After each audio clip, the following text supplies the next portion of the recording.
notre côté, c'est plutôt la Belgique, mais c'est la même chose, hein. C'est là où Pas on peut attaquer de l'Union bon européenne, quoi. point de façon. Donc, ça a commencé avec les vaccins ou plus tard, avec Ursula?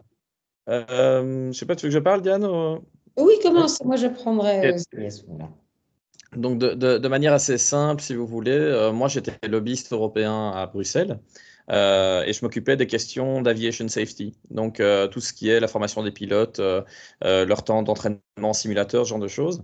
Il se fait qu'un jour, je passe dans le Parlement européen et je vois une affiche qui montre le cockpit d'un pilote, le cockpit d'un avion, pardon.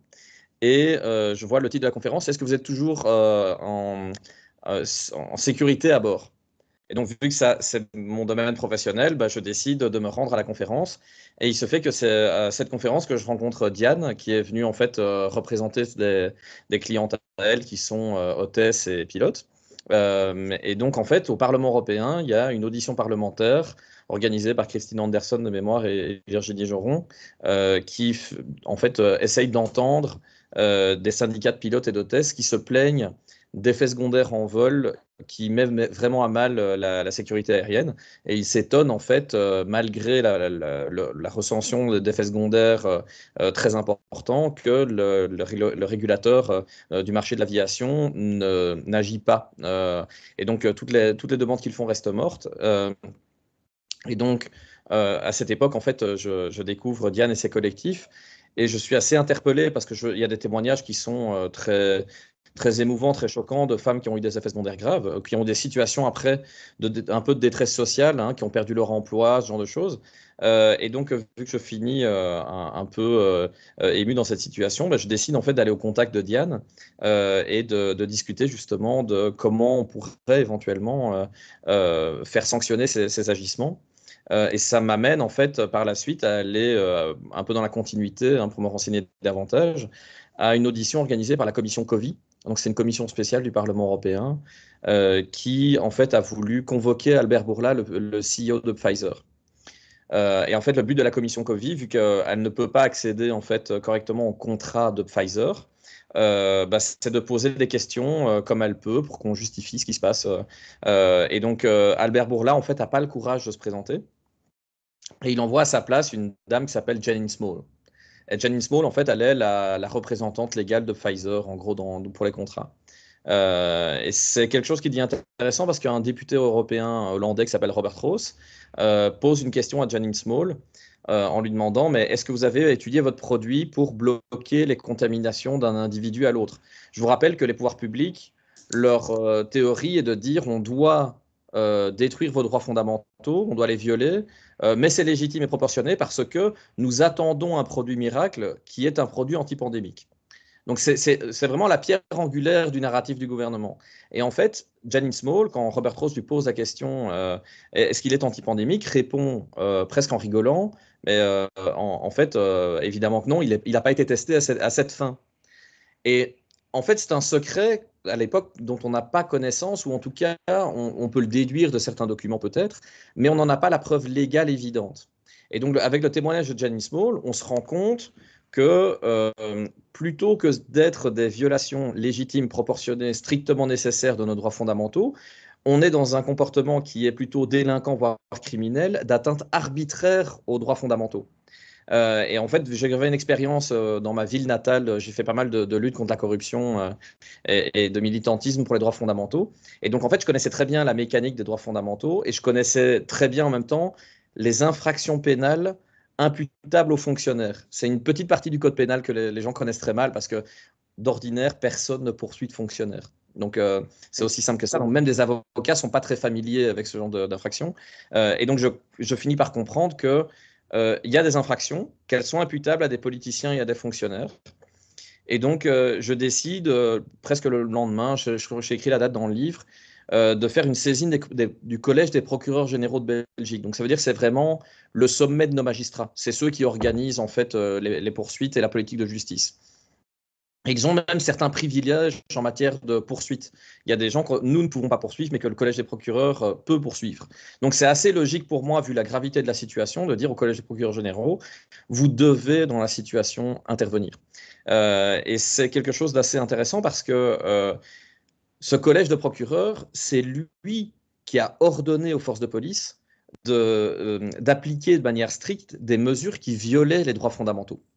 Donc, par exemple, tout ce qui était confinement, port de masque, ce genre de mesures qui étaient liberticides et pas justifiées, en fait, c'est bien les procureurs généraux qui avaient la charge d'expliquer à tous les organes de la justice, hein, comment on allait mettre en œuvre ces mesures. Donc, c'est quelque chose qui pour moi était assez grave. Donc, je leur ai demandé, je leur ai fait une lettre assez polie, en fait, hein, il y a un extrait dans mon livre, où je leur dis, pour défendre l'honneur de vos institutions, titres et fonctions, je pense qu'aujourd'hui, vous devriez vous excuser pour ce que vous avez fait à la population. Et donc, je vous invite, si vous avez été trompé, et j'espère que vous avez été trompé, à organiser les poursuites.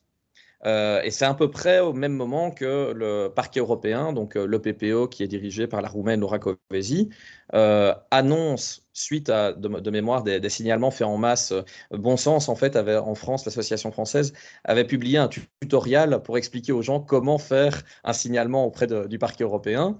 Et donc, c'est devenu très comique parce qu'il y a eu un engouement et il y a eu une masse de signalements auprès du parquet européen. Donc, lui, pour essayer de se dégager de l'affaire, il finit par dire, j'ouvre une enquête sur les conditions d'acquisition de l'ensemble des vaccins. Et puis, il fait silence. Et en fait, on se rend compte que le PPO n'agit pas réellement. Donc, par exemple, on va avoir toute une série de rapports d'activité. Donc, le PPO dit quels sont les montants, par exemple, le total, parce que ça fait un chiffre, c'est un fact and figure, ça fait joli, c'est très présentable au niveau européen. Et donc, le PPO dit quel est le total des enquêtes et des montants concernés.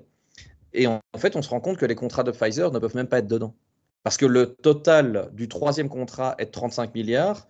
Et en fait, le montant total des infractions qui sont visées par le PPO ou les intérêts financiers sont inférieurs en total au contrat de Pfizer. Donc c'est une évidence que ça ne peut pas réellement faire partie de leur activité à ce moment-là. Et donc, en fait, vu que je suis un peu, comment dire, excédé par le fait que les institutions européennes ne veulent plus respecter le droit à la transparence, qu'en fait tout le monde a essayé, ça veut dire les militants, les journalistes, il y a la médiatrice de l'Union européenne, Emily O'Reilly, qui a essayé, qui a eu un obstacle, elle a fini par conclure que c'était de la maladministration, que en fait la commission se comportait comme la mafia italienne, elle a fini par appeler les journalistes à l'aide qui ne sont pas venus à son aide, donc qui ont fini par censurer l'information. On a eu la Cour des comptes qui a aussi dit, ben voilà, en fait, j'ai pas accès aux pièces auxquelles je devrais avoir accès. Ursula von der Leyen ne donne pas ses messages. Elle dit qu'elle les a plus. Donc pour moi, si elle dit qu'elle les a plus, qu'elle les avait avant, c'est qu'elle les a détruits. Et donc, vu que je commence à avoir un peu assez de cette situation, je contacte Diane et on décide en fait de déposer une plainte auprès d'un juge d'instruction belge avec ce qu'on appelle la constitution de partie civile. Donc, est-ce que tu veux dire quelque chose, Diane, peut-être? Parce qu'on en arrive au dépôt de plainte, je voudrais juste quand même quelques points qu'a dit Frédéric. Effectivement, on s'est rencontrés au Parlement européen parce que je suis l'avocat d'un collectif de pilotes et d'hôtesses de l'air de plusieurs pays qui ont subi des effets secondaires, mais qui ont aussi subi l'injustice des mesures liberticides, puisque les pilotes, qui étaient les hôtesses, comme ils changeaient de pays pratiquement tous les jours, pour prendre l'avion, il fallait faire des tests tout le temps. Et au bout d'un moment, on sait que ces tests, leur fiabilité, les tests anti-Covid étaient douteuses, c'est une première chose. Et puis deuxièmement, pour beaucoup de gens, c'était douloureux, surtout quand c'était à répétition tous les jours. Mais je voudrais revenir juste un instant en arrière aussi pour vous dire qu'avant l'admission et les aveux de Mme Janine Small en France, moi j'avais fait un procès au niveau du Conseil d'État qui avait consisté à demander au mois de mars 2021, tiens mars 2021, à ce qu'un octogénaire, un des premiers vaccinés en France, soit déconfiné parce qu'il y avait le confinement. Encore. Et donc, moi, j'ai fait une requête qui peut prêter à sourire, qui d'ailleurs a été jugée un 1er avril 2021, qui était partout dans la presse, parce que dans le cadre de cette affaire, le ministre de la Santé, Olivier Véran, en France, avait dit non contre mon client au Conseil d'État en disant mais non, le vaccin le vaccin n'a pas de caractère antipandémique, donc Papy restera chez lui parce que Papy, malgré sa vaccination, eh bien, peut toujours transmettre la maladie. Alors, ça avait terminé sur toutes les grandes chaînes en France, dans Le Monde, dans le Nouvel Obs, sur TF1, enfin, pour une fois qu'on nous invitait. Et ensuite de ça... à l'époque, le narratif du gouvernement est que le produit C'est ça. est antipandémique. Était antipandémique à 94%. C'était, je dis, un des premiers vaccinés. Et on se rend compte qu'en parallèle, on se moque de nous, puisqu'on nous dit, ah mais non, le produit n'empêche pas la transmission. Et là, moi, je m'interroge. Je dis, mais comment le ministre peut avoir cette information? C'est très bizarre. Donc, tout le monde en parle. Et puis, finalement, tout le monde oublie. Et en France, c'était avant que je rencontre Frédéric, au mois de juillet 2021, eh bien, le gouvernement décide de mettre en place le pass sanitaire. C'est-à-dire que pour pouvoir aller au restaurant, prendre le train, faire ce que vous voulez, je ne sais pas si c'était la même chose au Portugal, il fallait être vacciné. Et avoir toutes ces doses d'ailleurs. Et puis pour certains en France, notamment les médecins, il y a eu les pompiers, il y a eu l'imposition d'obligations vaccinales. Et à ce moment-là, des mouvements se forment, et notamment les navigants libres, dont on parle sur les pilotes, qui se sont créés spontanément au moment de la mise en œuvre de ces mesures liberticides, puisque eux, ça avait un impact extrêmement fort sur eux, puisqu'ils étaient, comme je dis, obligés, dans chaque pays, à chaque arrêt, d'aller se faire un test Covid ou sinon d'être vaccinés. Et puis moi, à titre personnel, je suis interpellée effectivement par le message du gouvernement qui est contraire à ce que j'ai pu lire des mémoires devant le Conseil d'État, c'est la juridiction suprême administrative en France. Toujours est-il qu'avec ce travail et les alertes que nous donnions, nous demandions avec les pilotes et les hôtesses à ce que l'EASA, qui est le régulateur aérien européen, eh bien, nous indique quel test ils avaient fait sur ces vaccins, puisque c'est leur rôle et qu'un pilote ne peut pas, par exemple, voler dans les 48 heures qui suivent la prise d'un antihistaminique. Donc nous, on s'attendait et on a demandé beaucoup à l'EASA, mais au fait, qu'avez-vous fait comme test? Et c'est là que des députés européens s'alertent, puisqu'on n'obtient aucune réponse, ni d'ailleurs de la Direction générale de l'aviation civile en France, ni au niveau européen. Et les députés qui ont été alertés nous ont invités à cette conférence et je me suis présentée avec des hôtesses de l'air, des pilotes de différents pays. Il y avait des Suisses, il y avait des Allemands, il y avait des Hollandais. C'était international parce qu'il y a les navigants libres en France, il y a les Airliners for Humanity en Suisse, il y a beaucoup de choses. Et à la fin, effectivement, alors j'ai monsieur, maintenant je dis Frédéric, mais Frédéric Maldan vient me voir à la fin de la conférence et me dit, je vais vous aider. Je m'en souviens très bien, parce que sa spécialité était la transparence. Et effectivement, la transparence, c'est un droit fondamental, sur l'article 41 de la Charte des droits fondamentaux de l'Union européenne, qui est violé, puisque personne ne nous dit rien sur la question des vaccins, sur leur composition, sur leur réelle qualité. Et moi, je comprends effectivement qu'il y a un problème démocratique incroyable, et nous mettons en commun nos informations. Et à un moment, comme le raconte Frédéric, il y a eu ce comité Covid avec des députés qui voulaient poser des questions à Albert Bourla. Et ces députés européens certains d'entre eux faisaient partie de ceux qui nous avaient invités avec les pilotes et les hôtesses, des navigants libres. Donc, c'était des députés qui étaient intéressés. Quand ils ont posé cette question à Mme Small, eh bien, ça a confirmé ce qu'on soupçonnait, c'était l'absence de caractère antipandémique des mesures et donc des vaccins, et donc évidemment le caractère liberticide de tous les passes sanitaires. Et à ce moment-là, quand on a entendu les déclarations de Janine Small, Frédéric en Belgique, lui, a été alerté, les collèges des procureurs généraux lancent une alerte, c'est une infraction pénale que le témoignage de Mme Small révèle. Et nous, en France, de notre côté, avec l'association Bon Sens que je représente, effectivement, on pense en premier lieu que celui qui est compétent dans tout ça, c'est le procureur européen et le parquet européen. Alors, ce n'est pas un parquet, d'ailleurs, c'est the European Public Prosecutor Agency, c'est une agence, je veux dire comme le FBI, la CIA, comme une agence, en fait, une agence de l'Union européenne, ce n'est pas un parquet, et il venait d'être créé, les juristes le savent, il a été mis en œuvre en 2021. Ça a été son plus gros dossier. Donc, nous saisissons parce qu'on peut faire des signalements, on ne peut pas être victime. C'est-à-dire toutes les personnes qui ont pris les vaccins ou qui d'ailleurs ont subi les mesures liberticides, elles pouvaient faire un signalement au parquet européen. Vous ne pouvez pas vous constituer partie civile, vous ne pouvez pas être victime. Vous pouvez simplement essayer de déclencher une enquête.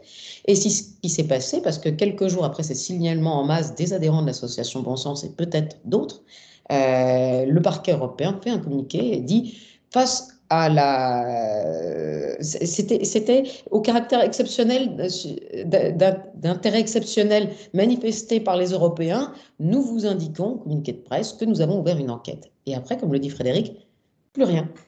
Plus rien, plus rien.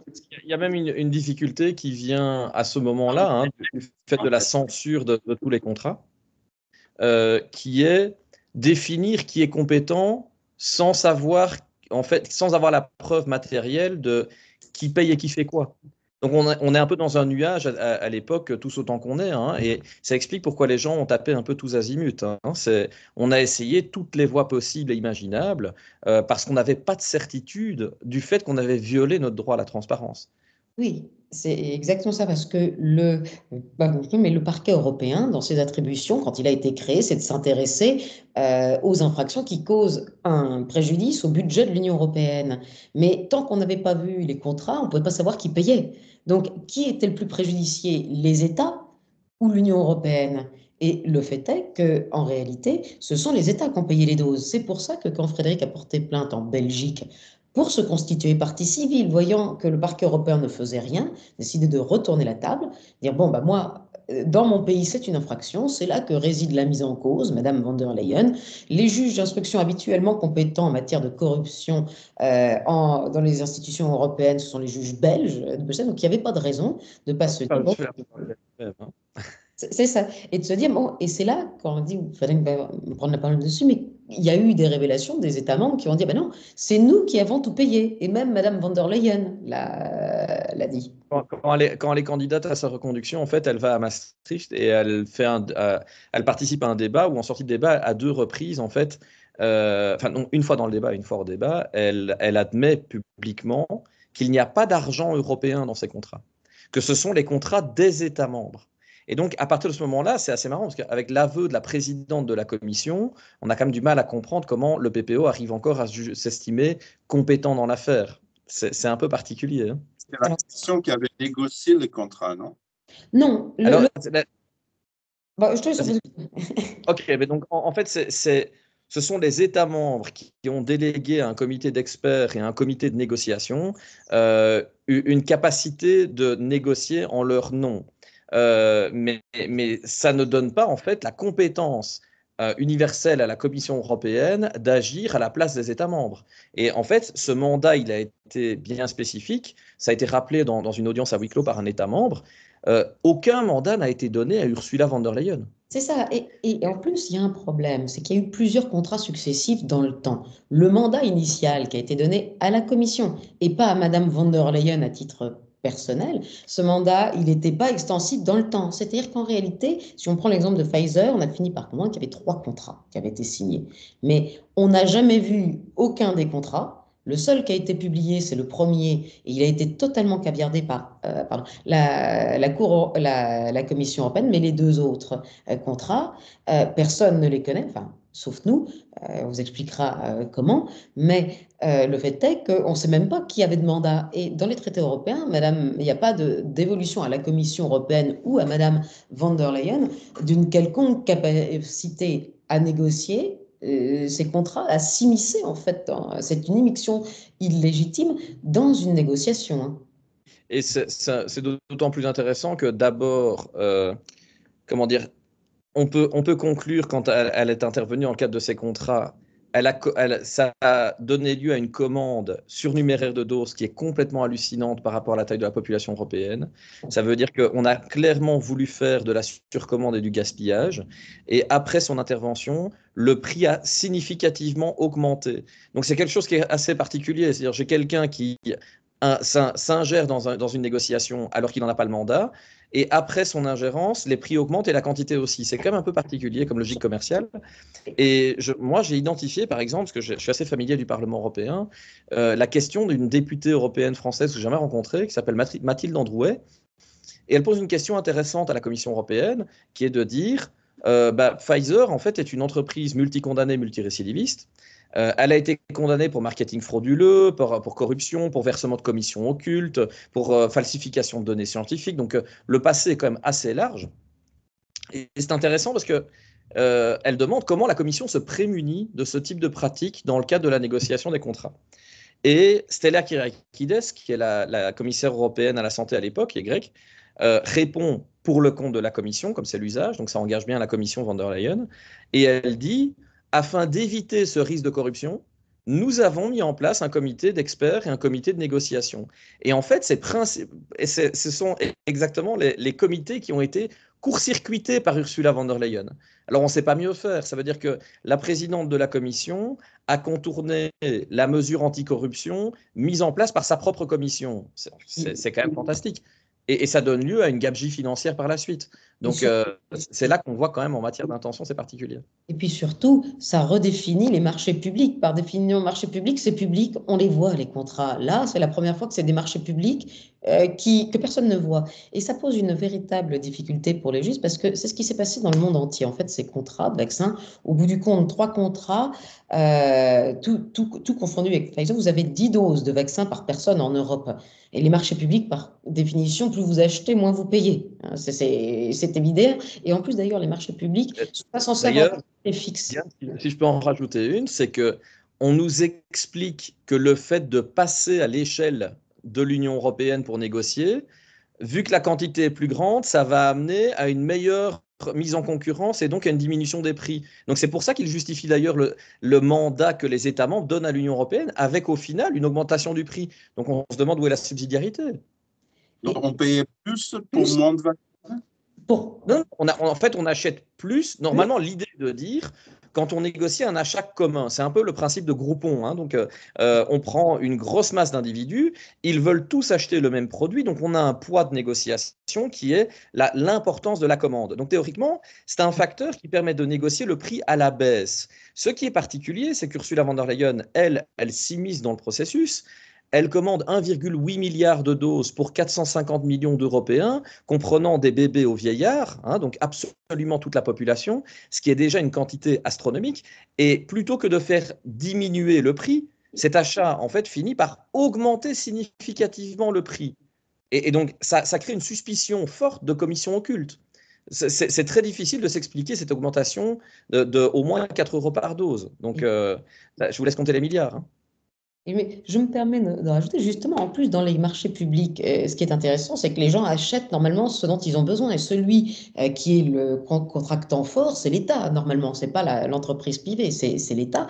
Et là, c'était des marchés en plus à quantité fixe. C'est-à-dire qu'une fois que vous avez reçu, vous ne pouvez pas vous en débarrasser. C'est pas le sens. Le sens de ce qu'a voulu faire l'Europe, c'est de dire on va se mettre, comme il Frédéric, tous ensemble. On va pouvoir avoir un plus grand pouvoir de négociation grâce à ça. Mais c'est tout le contraire. C'est tout le contraire qui s'est passé. C'est justement, ça a diminué le pouvoir. Il y a deux choses qui sont extrêmement importantes. C'est comme ça, la Commission va intervenir pour négocier, mais en fait, le résultat de négociation, c'est contre les intérêts du public européen. Donc, ils ont fait l'intervention de la Commission a été le contexte Parasitaire, oui. Parasitaire, c'est ça. Et en train de faire. Donc, ils ont renversé la logique. mais en réalité, ça, paritaire, c'est pas tout à fait certain encore. Il faudra voir toute l'enquête parce que nous avons attaqué ce troisième contrat. En fait, les 2 premiers contrats avec Pfizer, a priori, hein, ont été bien négociés par ce comité d'experts que les États avaient dit. C'est le troisième, en fait, où Madame est intervenue personnellement dedans par SMS. Et c'est le New York Times qui en parlait, qui l'a révélé en avril 2021 et qui a dit ah bah comment s'est conclu le troisième contrat par SMS directement entre Monsieur Bourla et Madame von der Leyen. Et c'est ce troisième contrat où les doses sont astronomiques. Hein, pas nécessaires et les plus chères, si je suis clair. Il y a aussi quelque chose qu'il faut comprendre, c'est que à l'époque aussi, si on compare la temporalité des éventuels premiers contrats, s'ils pouvaient éventuellement justifier qu'on croit ou pas au narratif du gouvernement, mais en essayant de se faire l'avocat du diable, en se disant peut-être qu'ils étaient dans l'urgence, donc ils ont mal négocié. D'accord? Peut-être, pourquoi pas. Mais dans le cas du troisième contrat, la temporalité ne peut plus admettre cette hypothèse. Il n'y a plus d'urgence, ils n'ont pas de problème en fait réel d'approvisionnement. Et donc là, on a un véritable problème au niveau de la Commission qui est, elle se sert d'un prétexte d'urgence pour faire sauter le cadre légal. Donc normalement, si on est hors urgence, on organise un marché public, on le fait bien. Et dans ce cas-là, en fait, on a fait quasiment un achat négocié directement avec le fabricant et sans réelle mise en concurrence. Donc c'est assez interpellant comme mode opératoire. Donc je ne sais pas si vous êtes familier de la criminalité politique, mais en général, la criminalité en col blanc, un de ses procédés, c'est de toujours évoquer l'urgence pour se dispenser de respecter les cadres légaux. C'est toujours pareil.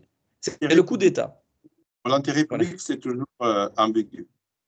C'est ça. Exactement, c'est le coup d'État permanent. Deux choses que j'aimerais préciser, puisque, enfin, c'est pas intéressé, l'association Bon Sens dont on a parlé, au départ, en France, a contesté, je pense que c'est la seule association européenne qui l'ait faite, avait contesté d'un point de vue du droit administratif la validité de ces contrats, puisque c'était à 2 étages, et ces contrats disent que tout problème contractuel doit être jugé par la Belgique, pour les 27 États membres. C'est pour ça qu'on se retrouve maintenant dans un procès avec tout le monde qui a atterri en Belgique. Mais c'était incroyable ce contrat international. Et nous avons posé la question jusqu'au Conseil d'État en disant, mais puisqu'il y a un contrat cadre, d'accord, mais ensuite ce sont les États qui commandent. Donc le deuxième sous-contrat, c'est un marché public français. Comme c'est un marché public hongrois, comme c'est un marché public belge, quand c'est les Belges qui comptent. Et donc, nous avions contesté en disant, mais écoutez, cette clause, elle n'est pas valable et nous pensons que nous, ça doit être la France qui doit juger du contrat. Et en droit français, il y avait quand même quelque chose d'extrêmement important, c'est que le premier contrat, avant que Frédéric fasse son action, il avait fuité sur Internet, mais que quelques heures. C'est-à-dire que la Commission européenne, normalement, les marchés publics sont mis publiquement pour que tout le monde puisse les voir. Il y a un site, son nom m'échappe. Et le premier contrat, l'APA 1, a été mis en ligne quelques heures et j'ai eu la chance de connaître des gens qui l'avaient téléchargé avant qu'il soit complètement caviardé. Donc, comme j'avais pu voir ce contrat-là, quelques heures, on avait effectivement saisi ce n'est pas valable parce qu'on voyait dans ce contrat que Pfizer n'était responsable de rien. Et en fait, pour être très clair, Oui, je voulais dire, en fait, vu que c'est une matière assez complexe, pour s'orienter un peu dans le désordre, une façon simple, c'est de retourner aux principes fondamentaux. C'est de dire, en fait, la Commission européenne, quel est son rôle? C'est de défendre l'intérêt de l'Union européenne et de défendre l'application des traités. Et donc, rien que le contrat dont nous sommes en train de parler, la Commission s'est sentie valablement autorisée à négocier une clause de confidentialité avec Pfizer. Et en fait, cette clause, elle a finalement pour effet de détruire le droit à la transparence. Mais ce n'est pas le mandat qui est confié à la Commission européenne. Donc en fait, elle ne peut pas réellement le négocier, ce genre d'accord. Parce que c'est comme si elle se servait d'un contrat, une norme inférieure, pour aller modifier les traités quelque part.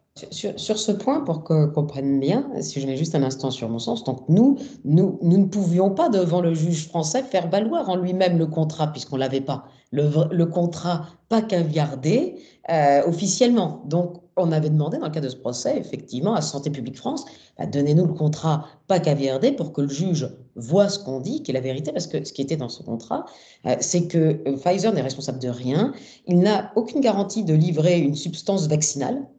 Il n'a pas la garantie de donner un produit qui marche. Et il n'est pas responsable des effets secondaires. Or, tout ça, ça rappelle quoi?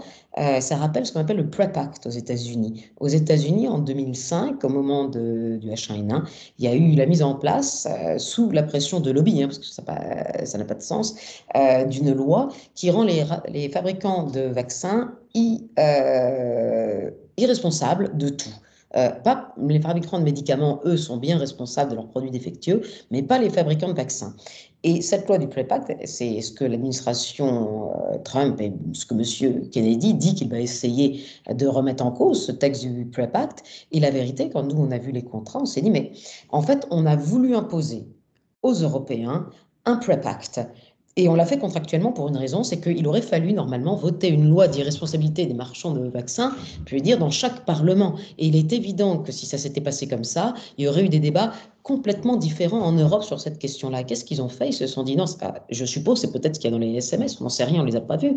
Mais la réalité, c'est que je suppose que Pfizer a dit, moi, si vous voulez mes vaccins en Europe, eh bien, je veux la même protection en Europe qu'aux États-Unis. Et en Europe, nous, malheureusement, on a la directive des produits de 85 sur la responsabilité des produits défectueux. Nous, en France, on a aussi ce qu'on appelle la jurisprudence Chronopost. Alors, c'est pas très bête, mais c'est simple comme exemple. Chronopost, c'est le courrier qui arrive en 24 heures quand vous payez très cher à la poste. Et Chronopost, dans les années 90, avait décidé dans ses conditions générales que si son courrier n'arrivait pas à l'heure, ils n'étaient pas responsables et vous ne devez rien. Et alors, ça donnait des sortes d'une célèbre jurisprudence à la Cour de cassation, qui est l'arrêt Chronopost, qui dit non, non, non, vous ne pouvez pas vous délier vous-même de votre principale obligation dans le cadre d'un contrat qu'on dit synalagmatique, donc entre deux personnes. Donc si on en revient à celui de Pfizer, ce que nous disions avec l'association Bon Sens, au niveau, il y avait le problème de la transparence et de l'absence d'accès, parce que le juge a réussi à juger un contrat sans l'avoir vu, c'est quand même intéressant. Si vous voulez, il y a une mécanique au niveau de la transparence administrative, c'est que et des principes fondamentaux, vu que la puissance publique ou l'autorité publique, elle détient le document, elle sait lire ce qu'il y a dans le document, d'accord? Et donc, en fait, normalement, elle a la charge de la preuve en matière de justification de la censure du document. Donc, en fait, vu que c'est une atteinte à vos droits fondamentaux, ça doit être légitime, proportionné, strictement nécessaire, et donc elle doit expliquer, cette autorité, pourquoi elle ne peut pas vous le donner, presque censure par censure, et d'ailleurs respecter à chaque fois le principe qu'on appelle de transmission partielle, donc de donner un document le moins censuré possible, mais donner un document quand même.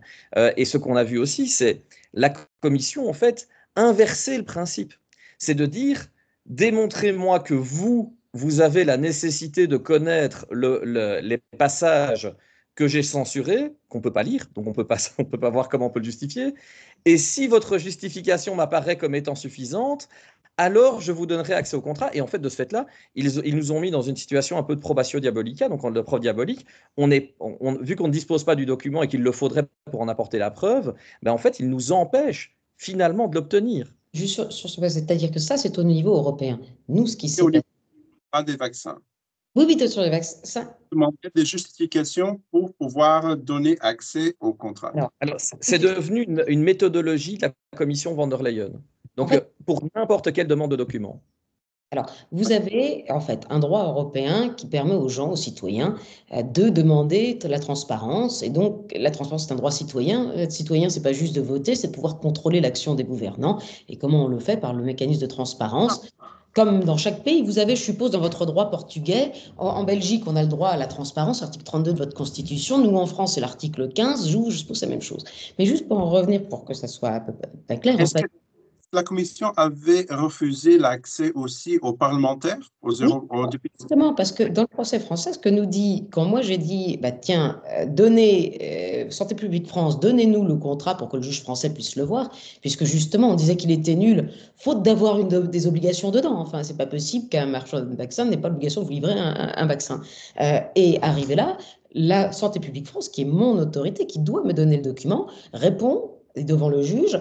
Ah ben non, je ne vous le donnerai pas parce que la commission a dit qu'il ne fallait pas vous le donner. Et c'est ça. Et donc, en fait, la commission a détruit le droit à la transparence au niveau européen, mais aussi au niveau national dans chaque pays. Et le seul pays qui a ordonné de publier le contrat, c'est l'Afrique du Sud. Il y a eu un jugement en août 2023 à Pretoria et qui a dit quelque chose de très intéressant que je pourrais vous envoyer. Il a dit, le juge, qu'à partir du moment où un État qui est contractant a dans son droit constitutionnel le droit des gens à la transparence, eh bien, l'État ne peut pas s'asseoir sur sa propre constitution et signer des clauses qui permettent le secret pour Pfizer. Et de cet ordre, il a considéré que la clause de confidentialité de Pfizer que nous oppose la Commission européenne tout le temps et que nous opposent nos propres autorités nationales pour ne pas nous donner accès à ces contrats, eh bien qu'elle était injustifiée je veux dire, la puissance publique ne peut pas s'asseoir sur ses propres règles pour signer des contrats avec des entreprises privées. Et on ne comprend pas d'avoir moins de droits, nous, que les Africains du Sud, aujourd'hui en Europe et dans nos pays. Donc, les documents ont été publiés en Afrique du Sud? Oui, et les contrats ont été publiés en Afrique du Sud. Je pense que le jugement a été publié. Par contre, il reste une page 39 vierge qui est censée être la spécification des produits. Donc, en réalité, même nous, dans ce que nous avons voir la spécification des produits, on ne la connaît toujours pas, mais je pourrais l'envoyer. Et c'est un jugement extrêmement bien ficelé. Et quand à un moment, l'association Bon Sens a demandé les contrats aussi à la Commission européenne, de nouveau, elle a fait une troisième demande en se fondant sur cette jurisprudence d'Afrique du Sud. Et là, la Commission européenne, comme dit Frédéric, qui vous répond toujours non, nous a répondu qu'on ne pouvait pas se fonder sur l'intérêt général des citoyens d'un pays tiers pour en déduire que chez nous, on aurait le même intérêt. Et en plus, vous savez, vous avez un droit, comme elle le disait, national à la transparence. Et ce qui est intéressant, c'est qu'on a comme les aveux publics d'Ursula von der Leyen qui dit que ce sont les contrats des États membres signés par les États membres. Donc, ça veut dire que la publicité du contrat elle est de la responsabilité de l'État membre. Et ce qui est intéressant, c'est que moi, quand je l'ai demandé au ministère belge de la Santé, j'ai dit, je veux la copie du contrat, ils me disent, en fait, c'est la Commission européenne qui administre la transparence du document. Donc c'est quand même particulier. Ça veut dire que moi, je demande un contrat qui est signé par la Belgique, détenu par la Belgique, c'est mon autorité administrative, je lui demande et elle me renvoie vers la Commission européenne. Et c'est tout à fait illégal, il faut quand même être clair. Et en fait, ce qu'on pourrait faire éventuellement, c'est si... Même avec le principe de la subsidiarité, normalement, si les tribunaux nationaux ne sont pas mandatés, ils n'ont pas le droit de scrutiner ou de juger quoi qu'il soit, normalement, ils renvoient aux tribunaux européens. Donc là, le tribunal européen devrait devait scrutiner les contrats signés par la Commission ou négociés par la Commission. Là, je ne sais pas. Ça n'a pas été... à l'état de droit, en fait. C'est qu'on voit une autorité judiciaire qui devient dysfonctionnelle. C'est-à-dire qu'en fait, on a renoncé finalement à appliquer le droit comme il faut et on nous a refusé finalement à peu près partout. C'est vrai qu'on peut s'étendre maintenant dans la plainte, mais dans toutes les démarches, que ce soit auprès de la CJUE, parce qu'on a avec Diane essayé plusieurs possibilités. On a d'abord demandé, après cette plainte pénale, la suspension d'Ursula von der Leyen à la CJUE.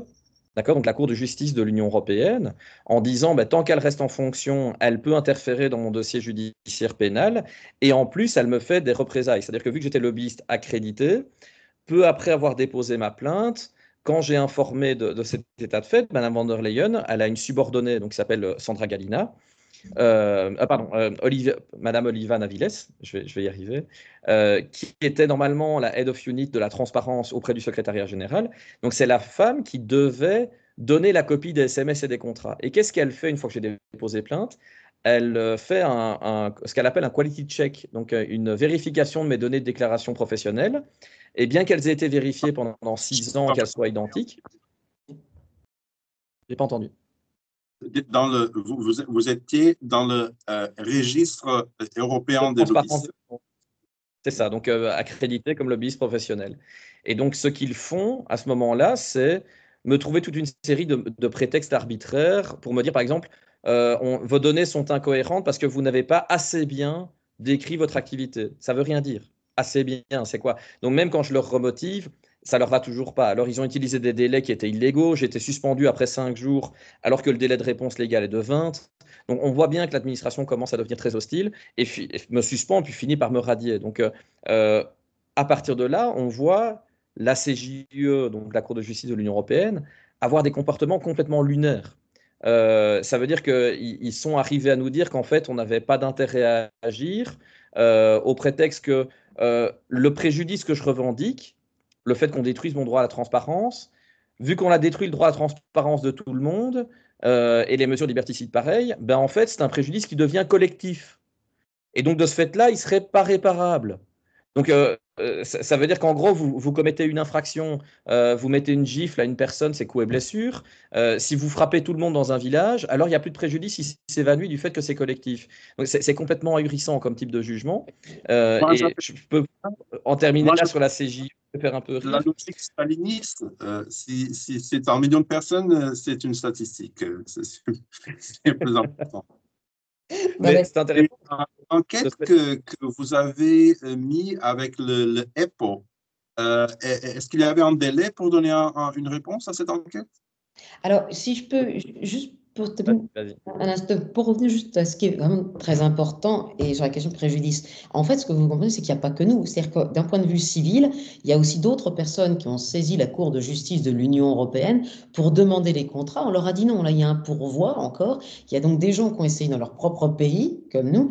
Tout le monde a essayé, personne n'y est arrivé, sauf nous. Il faut pour que les gens puissent comprendre vraiment comment. C'est qu'à force qu'on viole ce droit à la transparence, qui est un droit fondamental, et normalement, en droit, si vous violez un droit fondamental, chaque personne, c'est son droit fondamental, a au moins un préjudice moral, mais ne serait-ce qu'à 1 euro. Vous voyez ce que je veux dire? Parce que si le droit fondamental, vous pouvez le piétiner, c'est qu'il n'existe plus. Et d'ailleurs, la jurisprudence de la Cour européenne des droits de l'homme disait avant les vaccins, disait oui, quand on viole un droit fondamental, il y a nécessairement un préjudice, mais au moins minimum. Il est automatique. Et d'ailleurs, dans la Constitution belge, c'est pas tout le monde a le droit d'avoir les documents, c'est chacun a le droit de le demander. Chacun. Donc, c'est pas parce que mon voisin ne demande pas le document que moi, on doit me dire que j'ai pas de préjudice si on me le refuse. Donc, qu'est-ce que nous avons fait? Au bout d'un moment, voyant que tout était fermé, Frédéric Coligny a porté cette plainte pénale. Et là, la plainte pénale, entre les mains du juge d'instruction belge, eh bien, se sont joints à cette plainte donc, pour dépassement de pouvoir, immixtion dans les fonctions publiques d'autrui. En fait, on a reproché ce qu'on nous a expliqué à Ursula d'avoir négocié en lieu et place du Premier ministre belge, puisqu'elle n'avait pas de réel mandat pour le faire. Il y a ça. Deuxièmement, il y a cette histoire de SMS qui se sont échangés, mais nous, on les avait demandés aussi, puisque si ça fait partie de la négociation d'un marché public, ça doit être public aussi. Et donc, si elle ne les donne pas, c'est qu'elle les a détruits, comme l'a expliqué Frédéric. Et puis, troisièmement, corruption, puisque tout ça laisse penser qu'il y avait la corruption. Se sont jointes à nous pratiquement 1 millier de personnes. Et puis, ensuite, 2 États, la Pologne et la Hongrie. Et dans le cadre des débats, eh bien, quand le parquet européen est intervenu dans notre affaire et qu'on se demandait pourquoi, puisqu'on se disait, mais vous faites rien, vous travaillez pas. Alors nous, on saisit un juge qui va travailler, qui avance. Et au moment où le juge a vraiment avancé, qu'est-ce qui se passe? Le parquet européen, l'EPO, arrive dans notre affaire et dit au juge d'instruction, non, non, non, vous allez vous arrêter tout de suite parce que ce dossier, il est à moi. C'est moi qui enquête et pas vous. Et les parties, comme nous, vous n'avez pas d'intérêt à agir, même d'un point de vue pénal. Alors là, se passe une bataille. Il dégage notre procureur national. Donc, en fait, ils sont complètement parasitaires. Ils entravent le fonctionnement de la justice. Normalement, je dépose plainte en Belgique. J'ai un parquet qui est national. Et le PPO, il doit normalement appliquer ce principe que vous avez rappelé, qui est le principe de subsidiarité. Ça veut dire que normalement, on doit exercer l'action de la justice au niveau le plus efficace. Outre le fait que leur action, pour moi, n'est absolument pas légale parce qu'il n'y a pas d'argent européen en jeu. C'est que l'argent des États membres. Mais le fait est qu'on a démontré par l'expérience que la justice nationale était beaucoup plus efficace pour arriver à enquêter que le parquet européen, qui n'est jamais qu'une structure parasitaire qui va réclamer les moyens nationaux.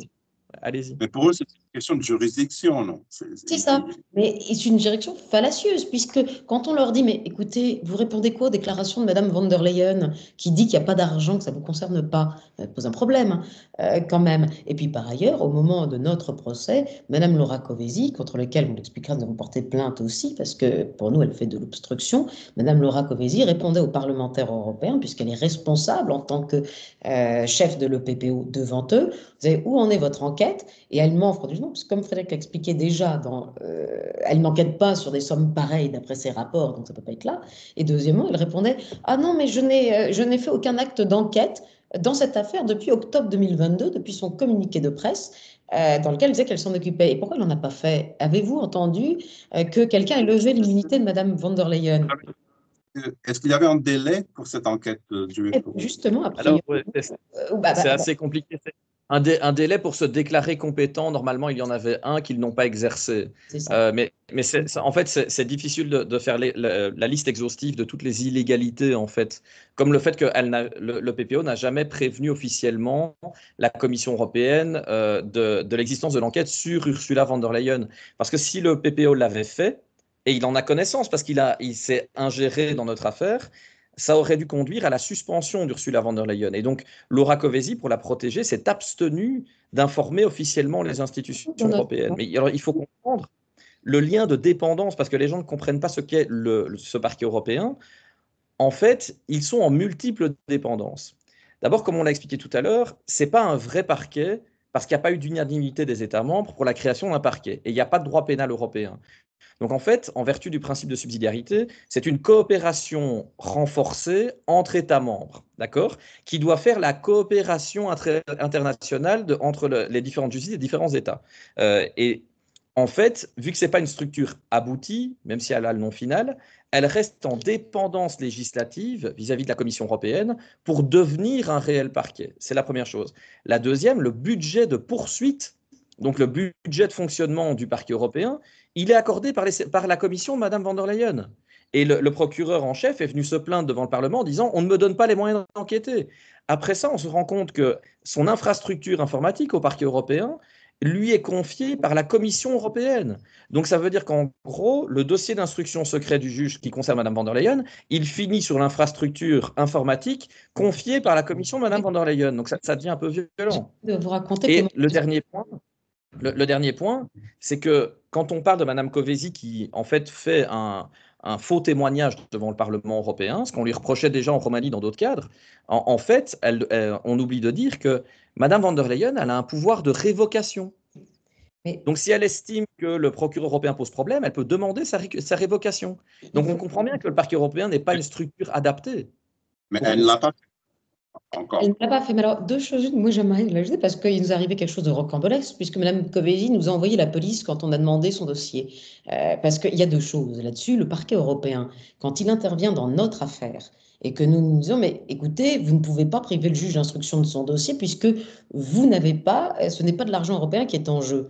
Qu'est-ce que nous faisons en disant, mais puisque vous dites que vous enquêtez et qu'il faut être le plus efficace, montrez-nous votre dossier, qui peut-être contient les contrats d'ailleurs, qui sait, peut-être intéressant. Et qu'est-ce qu'on fait? On se rend compte qu'il n'y a pas de dossier, qu'ils ne l'ont pas mis à disposition avec Frédéric. Nous décidons d'aller dans les locaux de l'EPPO à Bruxelles. On demande, et je demande, moi, que le greffier me mette à disposition avant l'audience pénale son dossier, puisqu'il est mon adversaire, c'est le contradictoire. Enfin, le PPO est notre adversaire. Et là, qu'est-ce qui se passe? On me le refuse. Il dit, il n'y a pas de dossier. Alors, je demande qu'on vienne tamponner en me disant, ben, je n'ai pas de dossier dans les locaux du parquet européen. Ils refusent de le faire, ils appellent la police.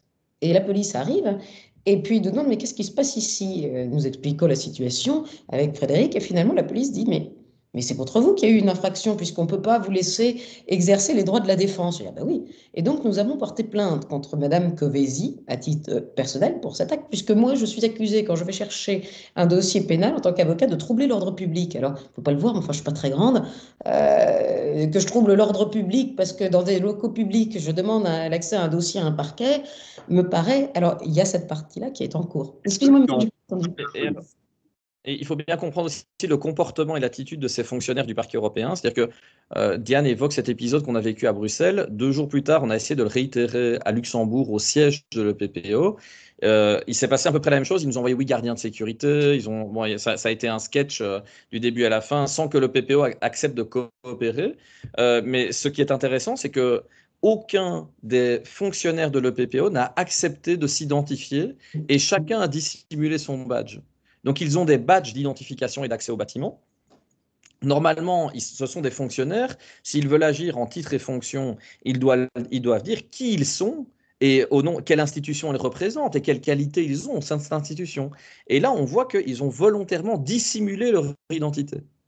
Et alors là, ça arrive sur 2 points intéressants, c'est que c'était un peu dense, mais à la suite de cette aventure, alors non seulement le journal Die Welt en a parlé en Allemagne, c'est quand même important. Deuxièmement, il y a une plainte en cours contre Mme Kövesi pour ça, pour savoir où est son dossier. Mais à la suite de ça, dans les conclusions de l'EPPO pour le tribunal, non seulement il y avait une chose, c'est qu'ils ne demandaient pas, ils disaient qu'ils ne pouvaient rien faire, qu'il fallait leur donner le dossier, empêcher les juges d'instruction d'agir, mais que de toute façon, ils feraient quelque chose quand on aurait lancé la procédure de levée de l'immunité de Mme van der Leyen. Mais elle peut, c'est eux, moi pour des différenciations, je pense qu'elle n'en a pas. Mais ça tombe bien. Faire ça, de lever sa immunité. Oui, si vous ne levez pas l'immunité depuis octobre 2022, vous ne pouvez pas avoir un dossier. Enfin, tout est logique. C'est encore plus drôle que ça. Ça veut dire que pour pouvoir lever l'immunité, il faudrait avoir un suspect. Mais en Si, fait, pas. le PPO a quand même un stade fantastique que après que la police ait produit un rapport de 1000 pages, nous, aujourd'hui, on n'a plus beaucoup de doutes quant au fait que Mme van der Leyen est bien coupable des infractions. Mais en fait, l'intitulé du dossier judiciaire, c'est Van der Leyen et autres.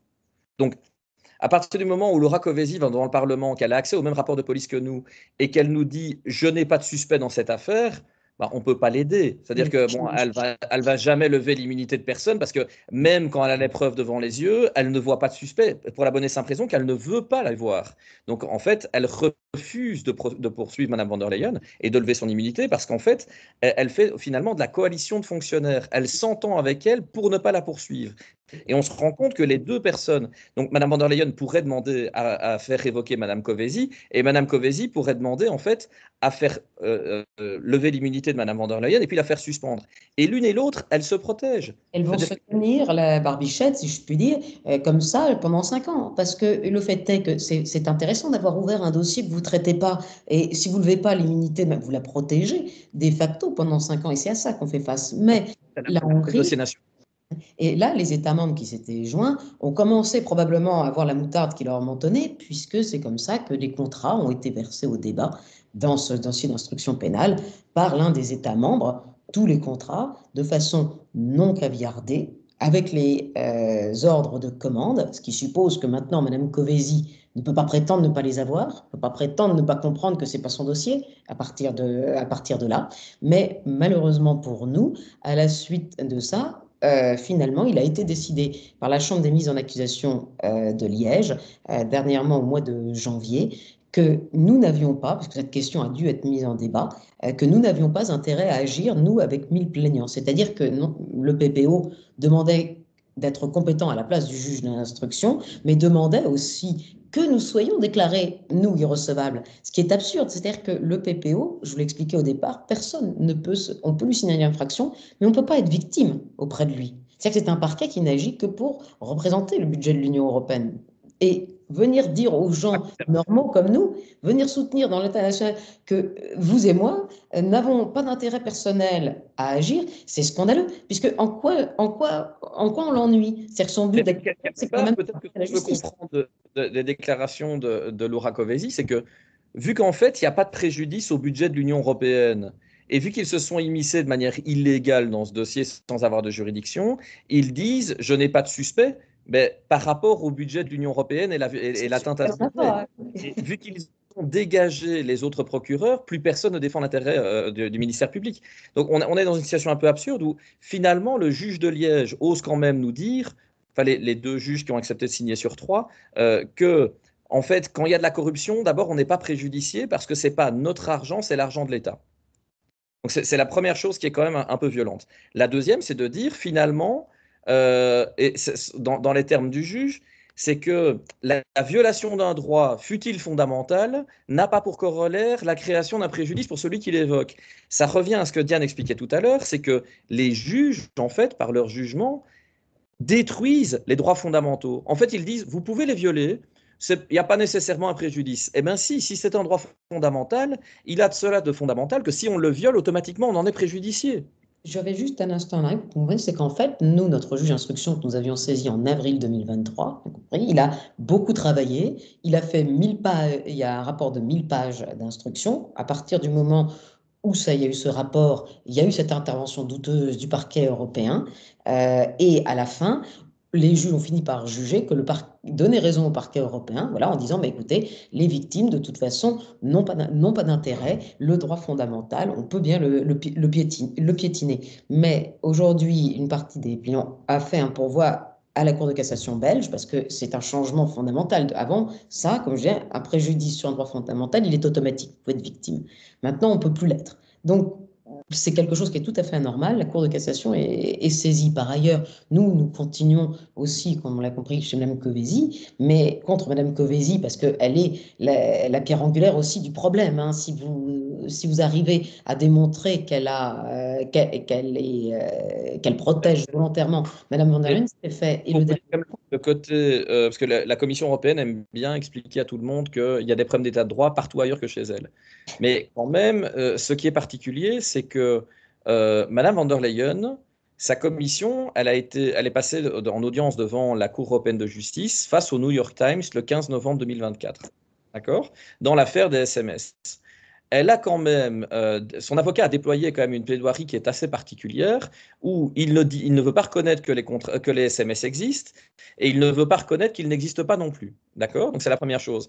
Il sait dire que ces SMS ont été cherchés par les services de la Commission, mais il ne sait pas dire comment, où et de quelle manière. Donc c'est quand même assez particulier. Son client n'est pas venu à cet endroit pour se justifier, donc il n'y a pas de représentant de la Commission européenne. Et donc tout le monde finit par voir qu'il y a bien une destruction du droit de transparence, qui est assez violente.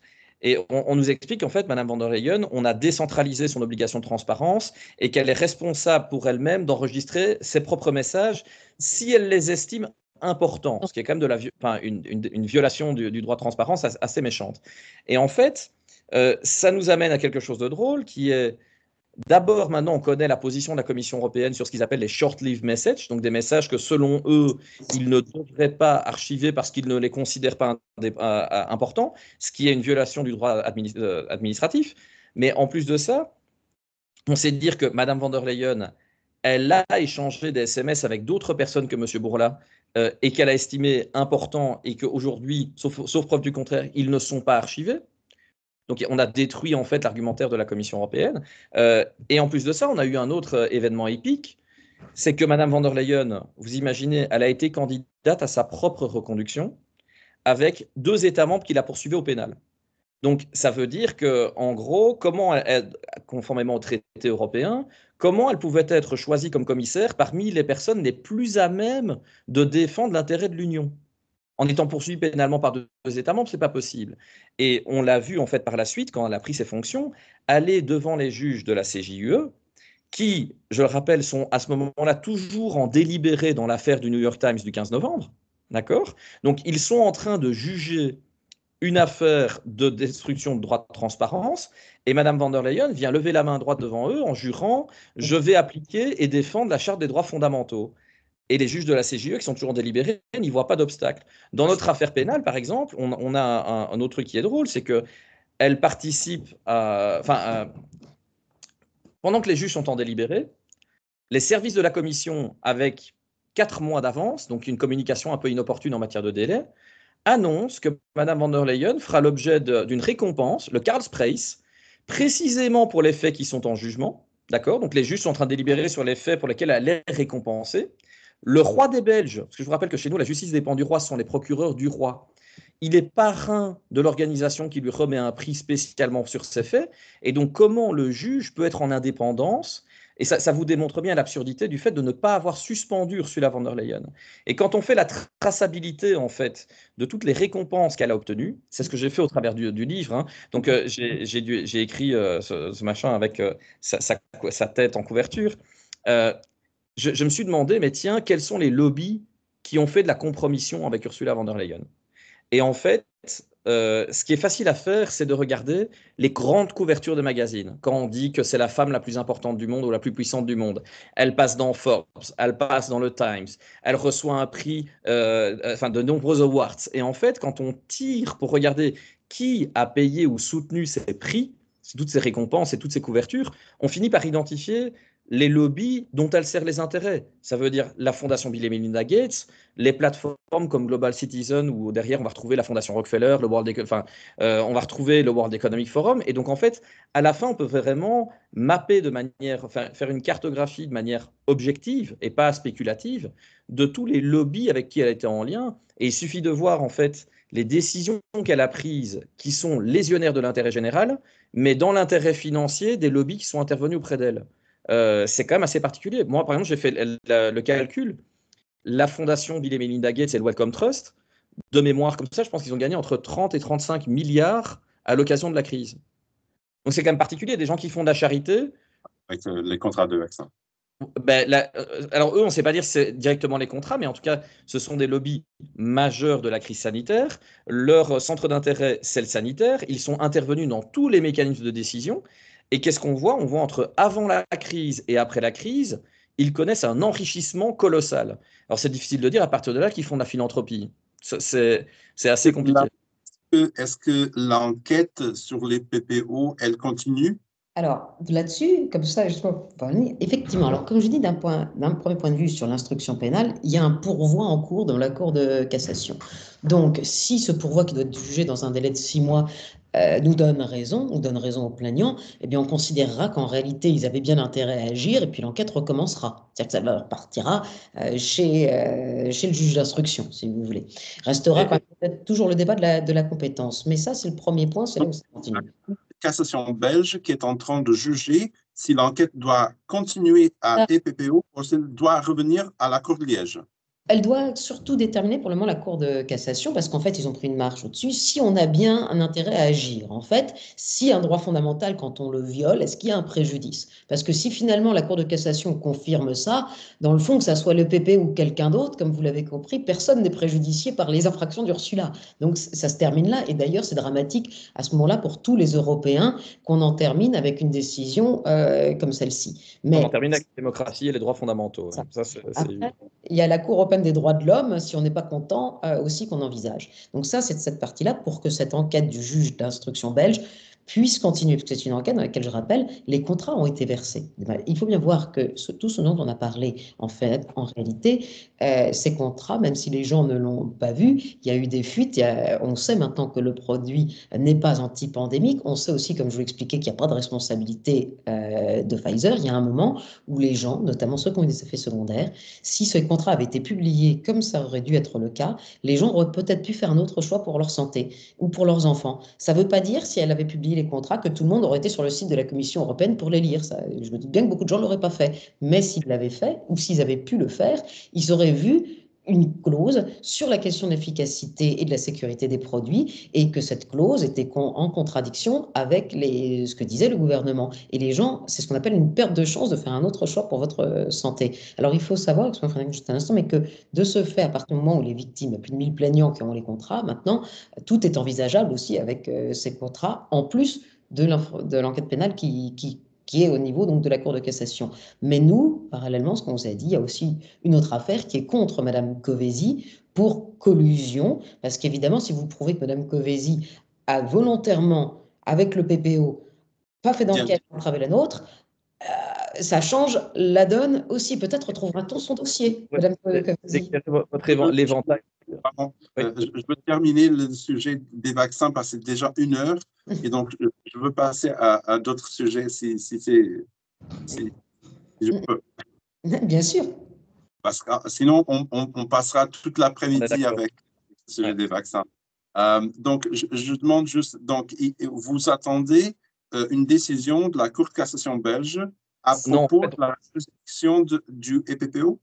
Si j'ai bien compris. Non, en fait, ce qui se passe, c'est que ça devient un arbre décisionnel et pas une implication simple. En fait, aujourd'hui, on a un éventail de possibilités devant nous. Ça veut dire que les parties qui continuent la cassation créent un pourvoi en cassation, avec une procédure qui se déroule. C'est très bien pour eux. Il y a une possibilité, c'est d'aller voir la CEDH. Il y a encore d'autres possibilités pénales, parce que, en fait, le jugement, il ne vaut que pour l'intérêt qu'on a évoqué, avec les faits qu'on a évoqués, dans la formulation qui a été la nôtre quand on a déposé plainte. Donc, en fait, rien ne nous empêche aujourd'hui de redéposer de nouvelles plaintes dans les mains du juge d'instruction, c'est la première chose. Rien ne nous empêche, en fait, de procéder à par exemple, une citation directe.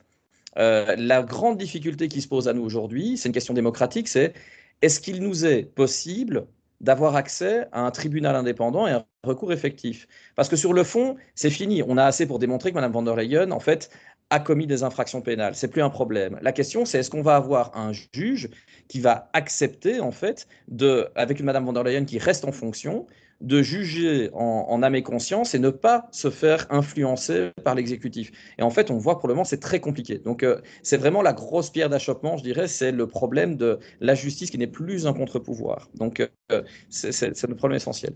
Il y a aussi pour revenir, mais ça permettra probablement de faire une transition avec d'autres choses, donc pour conclure, mais l'association Bon Sens, quand elle a perdu en France contre les contrats, le ministre de l'économie est intervenu volontairement dans l'affaire, notre ministre, en plus des ministres de la Santé, avec un argument fabuleux qui disait que ces nouveaux types de contrats de marché public inventés par Madame von der Leyen, des contrats de marché public qui ne sont pas publics, eh bien, il fallait surtout pas les annuler et nous donner raison, parce qu'on allait sinon entraver la construction fédérale européenne, parce que l'Europe avait l'intention d'employer le même mécanisme d'achat pour acheter d'autres choses. Et l'exemple qui était donné, c'était par exemple les semi-conducteurs. Et aujourd'hui, on voit que nous devenons une centrale d'achat groupée de plein de choses, sans que les Européens le sachent et sans que on puisse le contrôler. Donc, il n'y a pas que ça. Et il y a un dernier point aussi sur les SMS, et pour les journalistes, je trouve ça très important quand même que les gens se rendent compte qu'à partir du moment où on redéfinit la transparence publique et qu'on ne dit que les SMS, il ne faut pas les enregistrer, tous les décideurs publics aujourd'hui, il y a les Telegram Files, les Twitter Files en Angleterre, dans tous les pays,